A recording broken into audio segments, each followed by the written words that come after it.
Welcome back, everyone. This is the second segment of an interview I have with Rebecca Stout and Jennifer Paget, who have YouTube channels featuring umbrella cockatoos. The first segment covered the behaviors of these birds, the relationships in the family, but some of you may be very curious to know, what are you going to get when you either purchase or acquire a cockatoo? Can you predict the behavior that you're going to get? Are you going to get a talker? Are you going to get a bird that does other delightful things? And one of the ways I want to illustrate this, that it is so unpredictable, is by talking about other YouTube channels with other large cockatoos, which we will not only talk about and evaluate, but I'm going to introduce them to you if you haven't seen them before, so that you can check them out, if for no other reason than for you to see what potential destinies are for a bird that you bring home. They're not all talkers. Few of them are, but they bring other behaviors. Why don't we open up with Pebble? Pebble, the crazy cockatoo. Okay. This is a talker, but this is not the kind of talker you want with mixed company. Jennifer, are you aware of Pebble, the crazy cockatoo? Yes. Yeah, I've watched Pebble. I actually believe that I've seen Pebble on a different channel many years ago. You did. His channel got stolen and he was never able to get it back. I'm not even sure if he got 100% of his audience back. It was very sad. He didn't take to it very well. He took it pretty hard at the time. We're going to circle back to that, Rebecca. Okay. Pebble is, what's the word I'm looking for? He is as vocal as Buster is, a real Yes. chatterbox, but Pebble has something that Buster doesn't, which is a crass vocabulary. Yes. Foul. I believe he calls it foul, Foul language. That's right, foul, Fowl. Yeah. Because Yes. I got that from him when Buster does cuss. Buster does curse quite a bit, but not the way Pebbles does. Yeah. Pebble just drops the F-bombs every other word. He Mhm. said that that came from wherever she was before that she came to him. And he And just, seems to release a lot of energy. She probably was in a home where there was a lot of yelling. So it's habitual now. I feel like that when she goes off on her rants and says the cuss words and stuff, I feel like it's a release of her energy. well, the purpose of mentioning Pebble is to illustrate that these birds are just like little children. They imitate their parents, they imitate their environment.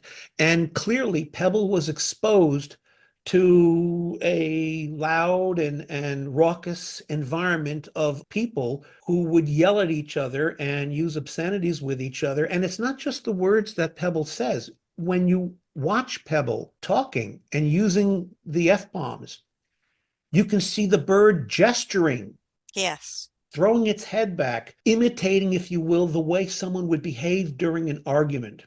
Yeah, So and there's no way to stop it. It's not like if you come across a cockatoo like that, it's not something you can unteach them. They right. are who they are. And if you do get a bird, you have to be mindful that it's going to imitate everything it sees, not understanding necessarily that a certain behavior is a naughty behavior. The bird's just going to say, oh, this is what life is. I will Hmm. imitate what my parents are doing. Hmm. So I encourage people to check out Pebble the Crazy Cockatoo. That's the name of the channel. It is funny. Pebble is in wonderful hands right now. Kelly is great. Which I Yeah. which props is to Kelly. Kelly is awesome. yeah, Kelly is a blessing for this bird, and the only Mhm. shame of it is that Pebble and Kelly didn't come across each other earlier in Pebble's life. Yeah. Mhm. The next one is one that I am not, I've watched a couple times, but I know very little about. Do either of you know Penny the Cockatoo with Attitude? Actually, Mhm. no. I Oh, do. You do. I've spoken with her a little bit more from TikTok. She doesn't post as much anymore. Somebody actually recently asked me about her and like if they were okay. But I believe she moved, and it just seems like after they moved, they don't, she doesn't post as often. She's a hoot too. She comes up with these one-liners that remind me of Buster a little bit. Yes, that's why I brought up Penny. Mhm. Don't know the backstory, but when I saw Penny's channel, I thought of Buster. And I will be mentioning 9 channels here, and I want to apologize ahead of time to people who have established Cockatoo channels with hundreds of thousands of followers. If I don't mention your channel, it is not, it is it's purely because I haven't discovered your channel yet. That's all it is. Yeah. Mr. Max TV. Now, this is a cockatoo. I believe it's also an umbrella. I could be wrong. That mutters a lot like Buster, but Max uses different voices. He Uh, sounds like he's summoning demons sometimes. exactly. And Yeah. you understand that because his owner, his caretaker, uses different voices. A Aha. conversational voice, the way I'm speaking with you, or if he's in a mood, he'll talk to Max. I don't want you to go into that closet like that. And Max will talk back to him using that same voice. Yeah. Uh, I love whenever he tells Max, we have to go to the vet today. Yes. Max knows That's exactly what that means, and Max will come hmm running into the closet to hide into the closet because he does not want to go to No, the vet. I forgive me, please. I do not remember the name of Max's owner, and I haven't watched Mr. Max in a long time, is but it Dan? I don't know. I used to watch him religiously, but I do know this much. He was Max the bird was kind of thrust upon this guy. I don't know the exact circumstances, but something like, would you please watch my bird, Max, for some weeks or some months? And for one reason or another, it ended up being permanent, not deliberately. It's just that the person who owned the bird either didn't want to pick him up again. I don't want to go any farther and speculate incorrectly, but kudos to Mr. Max's owner because your bird is charming. He is quite the entertainer, and it is clear how much time that the owner spends with Max because basically It that is is. Max's entire world. There's a cat. I don't know if the cat's still there. I think maybe the cat had died, but there was a cat. Other than that, Max had just an owner, and that was Max's entire world. So kudos to his owner for spending so much time during the day with the bird. Now let's switch it up to Harley the cockatoo. Yay. I think Harley is a hen, and I believe she's either in Holland or Germany, somewhere in I Europe. think the Netherlands, The I think. Netherlands. Okay. Harley doesn't talk. And generally, if you're not familiar with the way parrots work, whether it be cockatiels, budgerigars, goffins, whatever, generally speaking, a rule of thumb, not a hard rule, but a rule of thumb is that males tend to be more talkative or imitative vocally, and the hens are generally more animated, more comedic. But I agree. Harley, there are a bunch of videos that you will be entertained with. Harley is not afraid of walking into a living room and seeing a 6 foot tall tower of plastic cups. And Harley, whenever she sees the plastic cups, she will tear down the tower, knowing full well that some of those cups are going to come toppling down on her. And she's nonplussed by it. She does it anyway. I think her nickname is the Towernado. Her owners also bring her places and she rides a bike. He also makes her do a lot of walking, and he Oh, runs. really? Yeah, and what I don't like is he gets so far ahead of her, you can hear her calling him, wait up for me, and she's running as fast as she can. And pretty much all cockatoos, when they go start running, they walk Yeah. pigeon-toed. So Yes. they're almost tripping on themselves. Yeah. But he loves hmm he loves teasing her. He'll walk, as soon as she catches up, he walks away a little bit more, and she yells at him. Yeah. She yells at him the whole way. One of my heart favorites, my emotional favorites. Benjamin the best bird. Um, Really. do you know Benjamin's owners are wonderful. She Amy? has reached out to me. Oh, good, good, good, Yeah. good. Yeah, she takes Benjamin shopping, And what I mean by that is, say she goes to the thrift store, she will push around your typical grocery cart, and Benjamin will be on the edge of the cart. And as she's pushing it down the aisle where there are maybe children's toys or hand tools, whatever, she'll stop and Benjamin will reach over and pick out what he wants to buy. And he'll pick it off the shelf and drop it into Yeah. the shopping cart. And when they get to the checkout counter, all the girls at the checkout counter know him, and he's just right up there, right in their faces, Yeah. and people are always stopping them. He This does happens. very well in public. He does. People will stop and say, "Oh, what's that bird? What's that bird? May I touch him?" And yes, and actually that happens to you a lot, doesn't it, Rebecca? Yes, it does. Like when you're in the Not all backyard. birds can do what Benjamin does or what Ani does, and not all birds will ride on a bike like Harley does. Like you said, you don't know what you're getting into. Each one is has their own personality. Believe me, nature will trump nurture with Yes. these animals. As I said, I thought I could raise Ani a certain way and he'd be a certain way, and they're not like pigs or children. You can't train you can train them a little, but you can't mold them. So you don't know what you're getting. Benjamin doesn't talk much, but it's amazing what he does with barbells. I mean, we're talking 5 pound and 10 pound barbells. What's And he do? the way you see him maneuver these things, you realize just how powerful that beak is. Yeah. He rolls barbells along the floor for sport. And if you don't roll it back to him, he comes back up to you and essentially insists that you roll it back to him. But he does all other kinds of tricks, but he's just not much of a talker. He'll make noises, but he's not a talker like Buster. He's not a talker like Mr. Max. He's probably not even up to the par of Ani. Lucky Lou, Cockatoo, Come to Cocoa Town. Danita's channel. Jennifer, do you know Danita? I don't know her personally. I follow the channel. I don't know why, because I've heard lots about it, but it doesn't come up in my feed very often, and so I haven't watched many of her videos. But I need to go check her out. But I do follow her. I would I encourage the just don't know listeners much about them. to check out her channel. What's different? Yeah, what's different about Lucky Lou and Cockatoo Well, is that they're not just a video channel. They've pulled together like their own little community. And her strength is actually through social media. Their Facebook is just insane.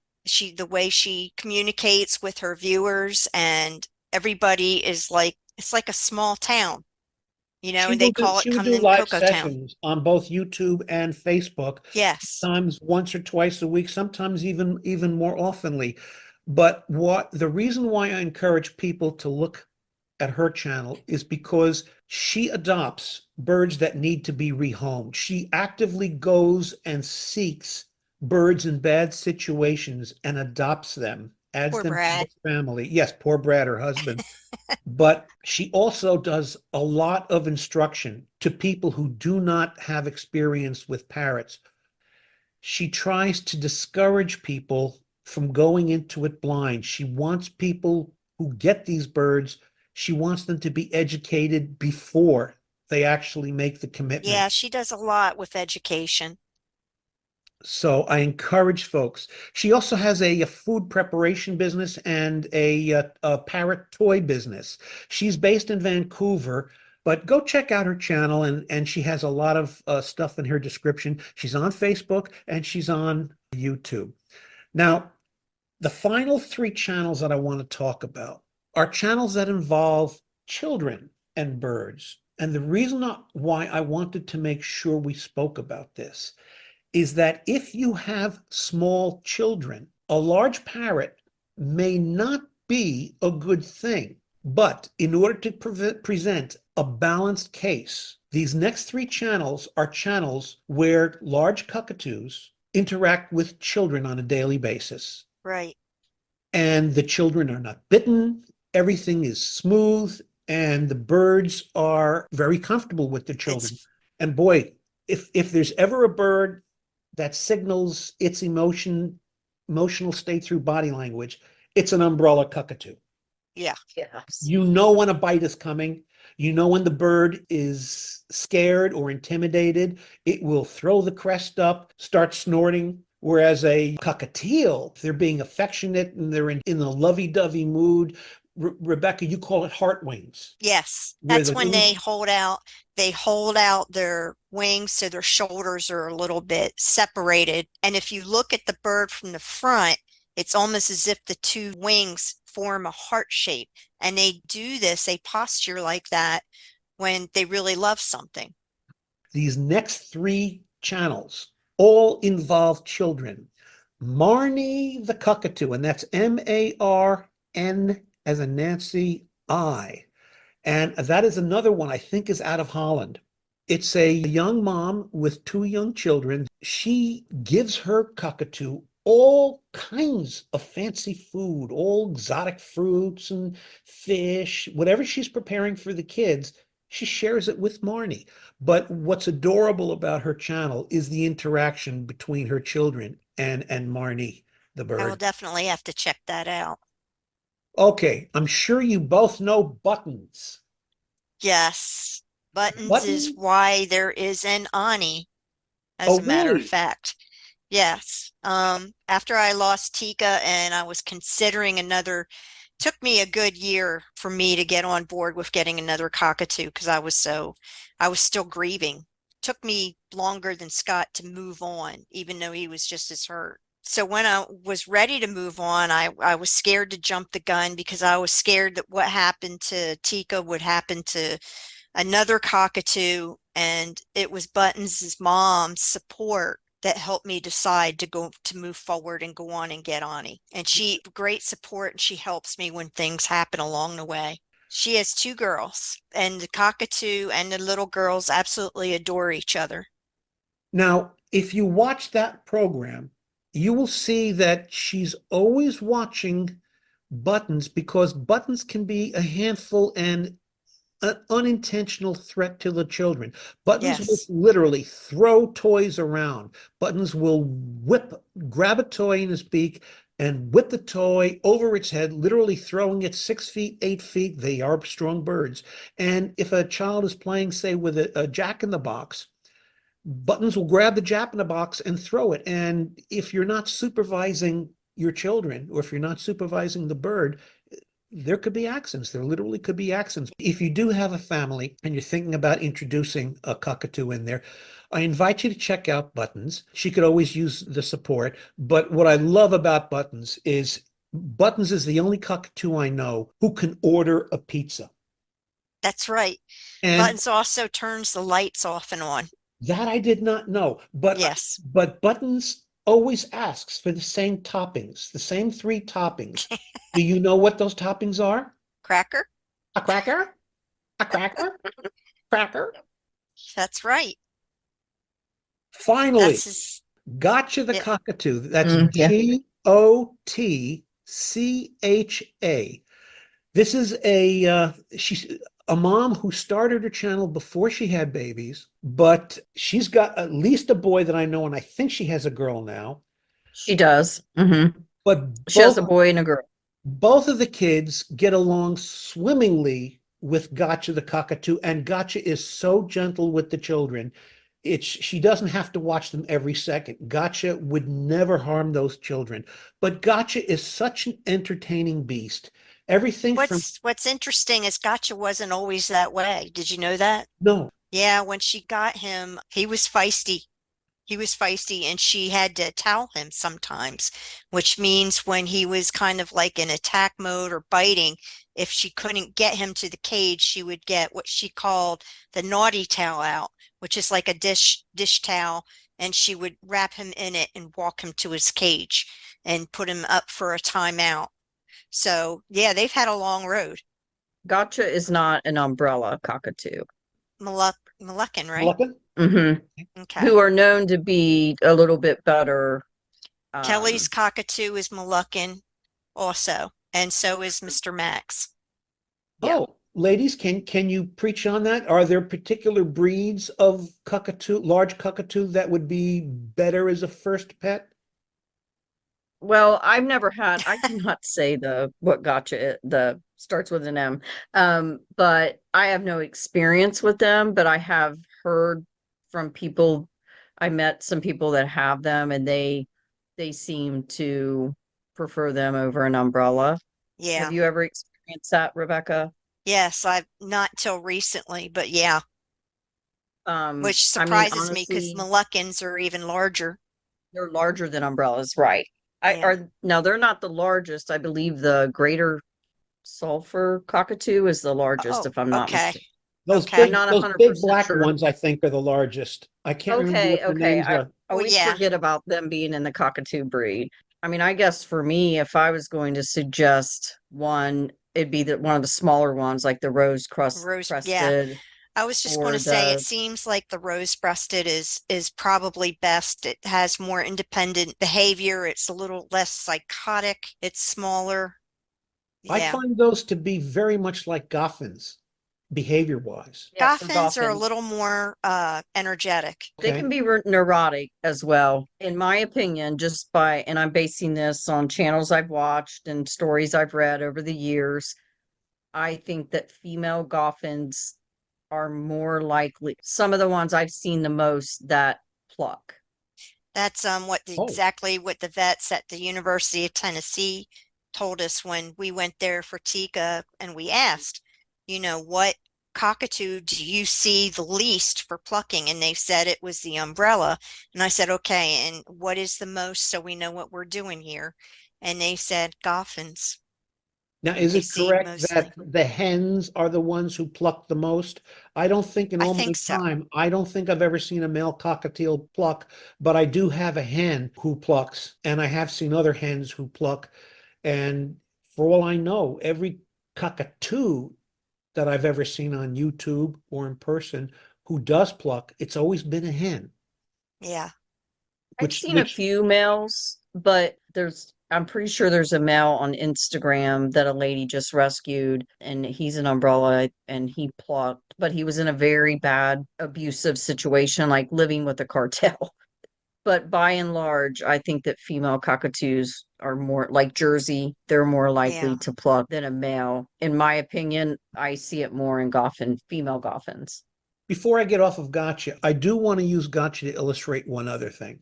These birds can get into stuff that's dangerous for them, Yes. and they don't understand that it's dangerous Mhm. for them. And once they are fixated on something that is attracting them to play with, you can't stop them from getting there. And gotcha is a great example. There are things in the kitchen that, forgive me, I don't remember her name, the woman who owns gotcha.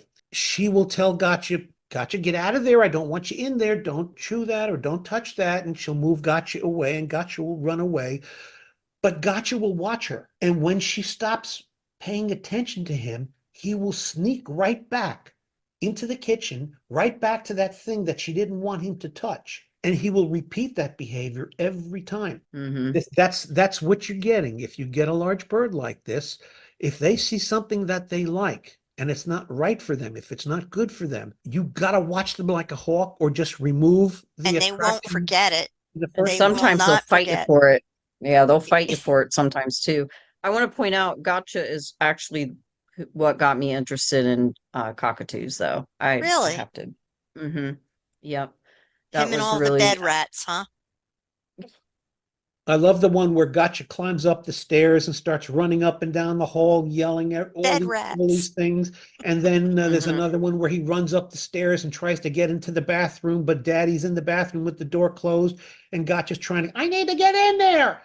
I'm Yeah, a birdie. I'm a Yeah. birdie. Yo, let me in there. I have no more cockatoo channels to mention. Do either I of you? do. Yeah. I do. One would be important to me, I think. It's I don't know him, but Barney the West Coast cockatoo. And why I bring him up is because that owner Okay. epitomizes what enrichment for a cockatoo should be. He has a whole room. He has a closet of toys. He has another wall of toys. and he's just kind of allowed to do his cockatoo thing and run around. And he plays with his toys. He carries each toy up into his cage and puts it up there. It just really shows what enrichment, what it could be. On the counter side is bird proofing a house, Mhm. protecting the bird from the things it's not supposed to get into.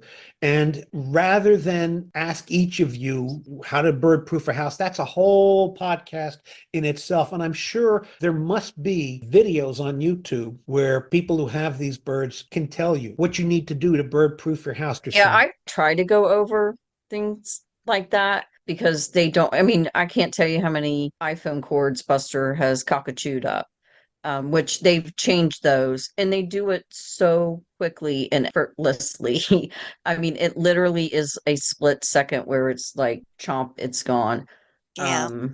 And if they're So chomping on, if Buster's they're chomping on a power cord, it's not just a power cord that's gone. It could be the bird. Yeah. exactly. That's a huge concern of mine that's always in the back of my head because you do have to really watch them. Not only do you have to watch them, but you have to be aware when they're on you. This is more so with cockatiels and cockatoos. It's difficult not to know when a cockatoo is on your shoulder, but I have an anecdote to illustrate how you can miss a cockatiel being on your shoulder. And it's dangerous if you happen to be heading out the door to catch the mail. Yep. You don't realize the cockatiel is on your shoulder. Next thing you know, that cockatiel is no longer on your shoulder. It's a mile Yeah. away. My father had a cockatiel. One day he had gone to the refrigerator, not realizing the bird was on his shoulder. He went in there for whatever and closed the door. And maybe half an hour later, he was wondering, Bobby, where's Bobby? And Bobby would normally respond with a chirp when his name was called. He adored my father and didn't want to be separated from my father for very long. My father couldn't find him. My father started taking the house apart, looking for where the bird is. And my father started thinking, oh my gosh, did I have him on my shoulder when I went out to get the mail? I didn't think I did. My father literally looked for an hour and a half. And by that time, his stomach was churning and he had put off lunch because he wasn't going to eat lunch until he had found Bobby. He finally decided, I've got to get something to settle my stomach. So he goes to the fridge, opens the door of the fridge, and there's Bobby on the shelf next to the cold cuts. Evidently, what happened was Bobby had been on Dad's shoulder, and when Dad leaned forward earlier in the day to fetch something from the lower part of the refrigerator, Bobby had hopped off his shoulder and into the refrigerator. And Bobby's okay. Not only was Bobby okay, but when Dad opened the door, Bobby said, yep, you're right, the light goes out. Have you guys, that reminds me of a part in Red Lights. Have you guys read Matthew McConaughey's book, Red Lights? No. No. So his father had a cockatiel. I believe it was a cockatiel. And I listened to the audiobook of that. And I normally don't like audiobooks, but I love Matthew McConaughey's voice. And if you don't read it, you at least have to look up the audio part of that, him telling the story about his dad's cockatiel that had somehow gotten out. I'm paraphrasing, and fell into the toilet. His dad comes, finds it, and does mouth to mouth to resuscitate it. And the bird lives. And you, like I say, you haven't Wow. experienced something truly like remarkable and funny to hear him tell I mean, listen, it's Matthew McConaughey. So Yeah. you guys have to All look that right. up. All right. All right. Yeah, right. It's an awesome story. Actually, the book was really good too. As a whole, the book was great as well. But You got to watch out with the toilet. As a bachelor, I was always taught it's polite to leave the toilet seat down if you're cohabitating with a member of the opposite gender. But when you have a cockatiel, you also have to leave the lid down because if that bathroom door is open and the bird starts flying around the house, if it lands into the toilet bowl, it's lights out. That's the end of it. Mhm. The bird will drown. Yeah. They can drown. Yeah. That's what he was going over that. And actually, because of that, ever since we've had Percy, I always make sure the toilet seat is down in my bedroom, my master bathroom, Me as because I'm well. paranoid of I Hmm. knew How, somebody that had all their bathrooms marked where the underside of the lid, I don't know what it was marked with, but it told them to put it down and it had a bird on it. Rebecca, you Yes, lost your channel for a bit. I did. Can you tell us a little bit about that and whether or not it fully recovered? I was out to dinner with my family and we were having such a great time with Sean's birthday. Little did I know that at that moment, someone broke into my YouTube account, hijacked it, and threw up a live stream of Bitcoin scam. And on the way home, I went to check to read and I read every comment. I respond when I can. And when I'm not reading them at night, if I'm standing in line at the bank, at any minute I can, I try to read the comments. And somebody had emailed me and somebody had commented that the channel had been stolen. And it was a nightmare because once somebody is able to get into your Google, they can get into anything. And what people don't realize is Google has their fingers in everything. You'd be shocked how much of your life has Google behind it, all the way down to a Pokemon game. Okay. Even though it's not owned by them. Yeah, it was heartbreaking. I remember running to the bank the next morning in my pajamas with Scott. Scott couldn't even speak. He was so upset. And to make sure that the hackers hadn't hacked into her bank or anything else. And it took heaven and earth to get that channel back. And from what I understand, almost half of channels that get hacked like that and hijacked, you don't get them back, even if you're someone famous. So I really, really lucked out. But the sad thing is it damaged my channel in that people unsubscribed. And then when that happened, I kind of fell off the algorithm and it's kind of spiraled ever since. And it doesn't help that with Oni's biting and his attacking, I've not been able to make the kind of creative videos I used to make. I can only make ones of our trips. So that has contributed to it spiraling down too. But I cannot tell you, I don't think I slept for 3 nights. I really don't, trying to get it back. Well, before it was hijacked, your channel was growing almost exponentially.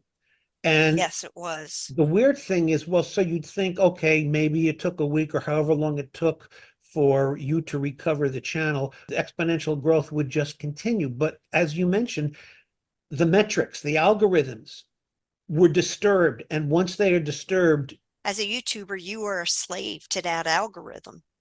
And it's sad because you can be a great creator, but not have the popularity that, say, Ani's or Buster's channels do, all because algorithms and how they work, and all the YouTube creators are trying to beat the algorithm, trying to figure it out, and YouTube keeps changing it up. And I have you're not been hacked, but I actually, something has happened with my algorithm and I'm getting way less than half the views that I used to get. And I'm not wow, complaining. It's still, I am. I used to get 1,000 views an hour at his peak, and Right. now I'm maybe getting 100 to 200 an hour. Something Um, happened. mhm, you're both yeah, monetized, correct? hmm, Yes. yes. And But Jennifer, was it you told me like 0.25% of YouTube creators ever make any kind of income at all? Isn't it? And then even It's less than something that, like do they that. make it? And Yeah. it's only 3% or something. It may be even a little smaller that make it to 100,000 followers. And then it's Yeah. very low to be able Yeah. to make it to monetization. Yeah. you guys are up there. How many followers do you have, Jennifer? Nearing 170,000 on YouTube. We're getting closer to the 600,000 mark on TikTok. Don't let that fool you though. YouTube would be my main source of, if you want to speak income. TikTok, Mhm. in my opinion, kind of builds you up and then lets you go. And YouTube is my favorite platform because they protect my content better too. Yes, they do. And they're reliable with paying too. You can Yes, always count. yes, you're right. I'm on another platform and it's a very popular platform, and everything was great for years, and then they conjoined with a large company, and when they did, they just let things slide. And I mean, I have not been paid since August. You You know, have I you don't know have what more else to than say. 200,000, correct, Rebecca? Yeah, I think it's 240 something thousand. Now, when you guys started your channel, were you expecting to go the monetization way? Were you just doing it just to evangelize the fun with your cockatoo, I or was did praying to.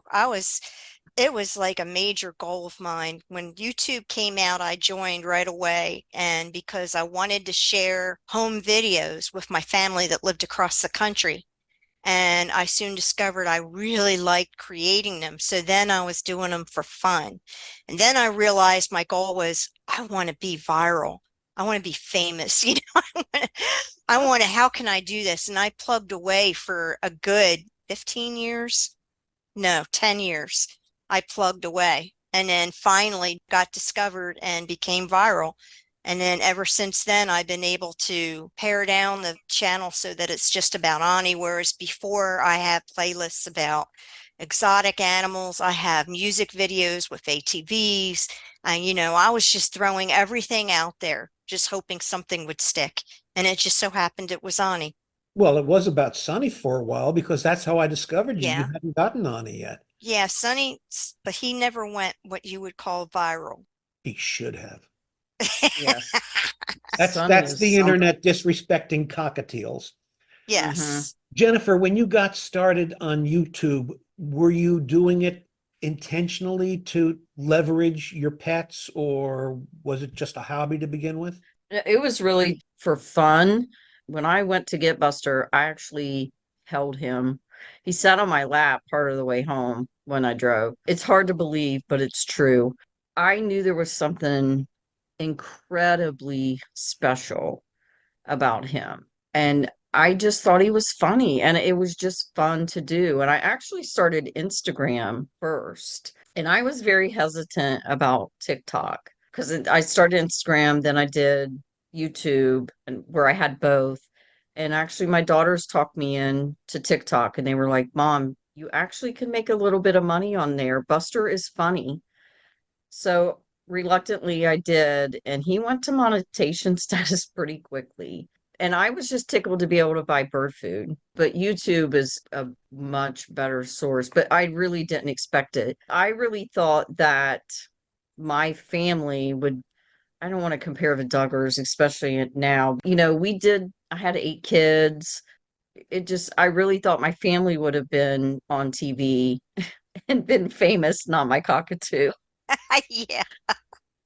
But I think people don't realize I wanted to touch upon people think that you make a lot of money from YouTube, and at best you get it like $1 for 1,000 views. So the money isn't really there unless you are real big.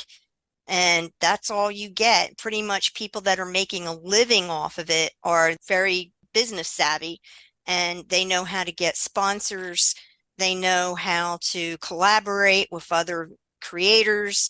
And there's a whole host of ways that you can make money through your channel, but not directly from YouTube. So just throwing up videos and doing Yes. nothing is not going to get you any substantial money at all. You have to know And what you're it's not doing. consistent. It's not consistent at all. Your channel has grown to the point where you've enlisted moderators. Yes. Yeah, I have 2 moderators. Don't want any more than that. I considered it because I saw a lot of other channels. It has like 6 to 8, but I also noticed sometimes they'll fuss with each other. So I'm going to stick with the 2 that I have because I like them. They bring something different to the table. Mostly it's for my lives. I do a live usually every Thursday. And YouTube is doing something new too, where your live shows go into short feeds and it does Oh, increase yeah. your views. This just happened about 4 weeks ago, Huh. but you get a lot of trolls. And I've had a Huh. lot, like somebody said something today about they were going to cook my bird, and then they said, where's the pellet gun? My moderators are constantly kicking people off of there that I need to block. The biggest thing they can do, they can mark inappropriate comments, and during lives, they can put them in timeout and things like that. But like I said, they both bring something different to the table. But Amanda, one of my moderators, if I miss a comment, she'll send it to me and say, hey, this seems like something you would really want to answer. A person wanting a cockatoo or asking about cockatoo or where's a rescue, because my heart is really about rescuing and things like that. So they do a lot for me, and they don't get paid for that. I try to make sure I send them something nice for Christmas, and things, Mhm. but they absolutely don't get anything but a little check mark that says they're a moderator for that. Let me ask both of you, with numbers as large as yours, the comments sections are doubtless filling up quickly, both with positive reinforcement, questions, but there may also be a mixture of naysayers from people at one end of the spectrum who respect what you do, but are kind of lectury because they don't think you're doing it right with your bird, or you're misdoing something. You're either being careless or something with the bird, and then you of course get the kooks, which your moderators are going to filter those out. But when you read the comment sections beneath your videos, is it a net positive? I welcome the lectury comments because they do help educate people, and I leave them up even if they're nasty because it opens up some dialogue with people underneath it, and then I correct whatever wrongs they're saying. I typically don't censor or block anybody. I try to put the fire out on my own. And so it takes a lot for me to block you, a whole lot. And I don't delete comments.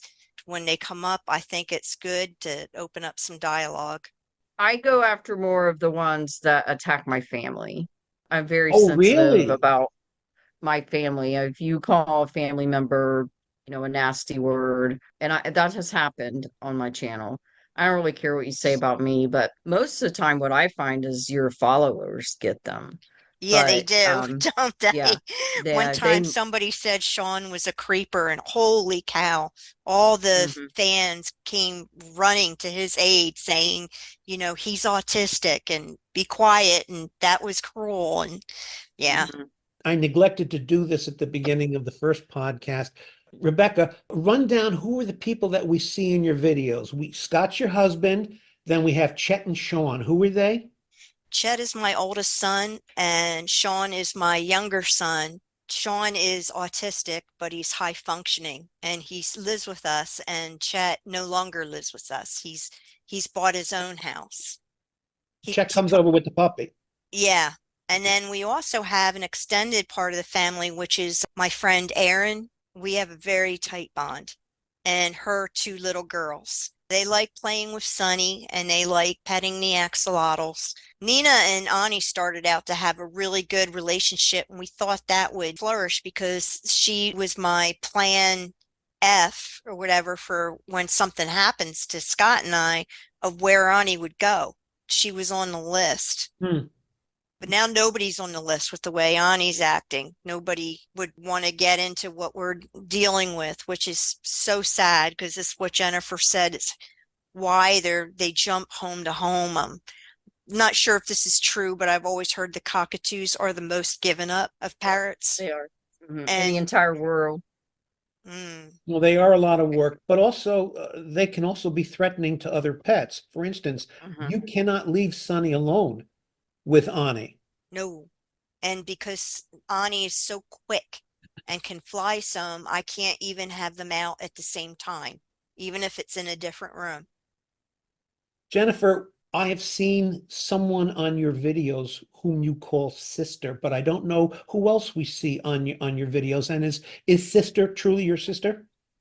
No, that's Buster's sisters. Years ago, I had a sister that used to visit some, but some of my children prefer me not to use their name, more so since the channel is kind of taken off. So usually I refer to them as like sister one, sister two, because we have 8 children. And so 7 of my children are girls, and then I have a son. And so they're around. I call my son, when I'm talking to Buster, I call him his brother. So I that's, see. who you see around. And then I have a grandson, I have 2 granddaughters. that Buster FaceTimes with. He likes to overtake FaceTime and FaceTime with the babies. Uncle Buster loves the babies. and and then my husband Ken, and 5 dogs, 7 hens, and 3 birds. Now, you just mentioned something that I skipped over when we were talking about the other channels. Do you ever play other bird channels in front of your cockatoos? I Um, tried, and Ani just didn't seem interested. I have played Pebbles, not because I want Buster to talk like Pebbles, but like one day I did it to be funny because Buster had been especially cussing a lot, and I was playing it and said something in about it, and I tagged Kelly in it, or I tagged Pebble's channel. Not a whole lot. I mean, I watch Ani's channel, so I'm sure Buster sees some of that. But as far as like, I'm starting to kind of pick up now where I see some cockatiels that are crying, because I've never seen a cockatoo cry, because Buster cries like a baby perfectly. Yeah, it's funny. If you guys have, let me know, but I have never seen it, and I'm starting to see that now. So I think that, and maybe they're just playing it and their bird sees it, but I think that some are starting to play that for them, and that's fine. I'm not upset. Please watch my videos. I don't care if you show them to your birds, but I try not to do that because I want Buster to stay to his authentic self, if that makes sense.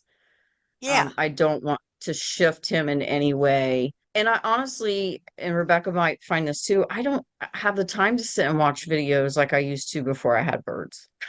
yeah. Hmm.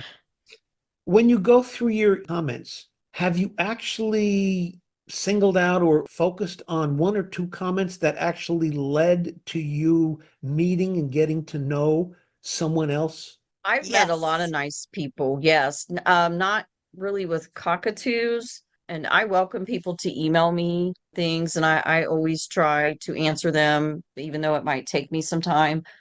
I tried to go comb over all my comments. There's a fella that he writes to us, and he's been telling me, you used to answer my questions all the time and now you don't. I went back and looked for his questions in the comment section, and I can't find them.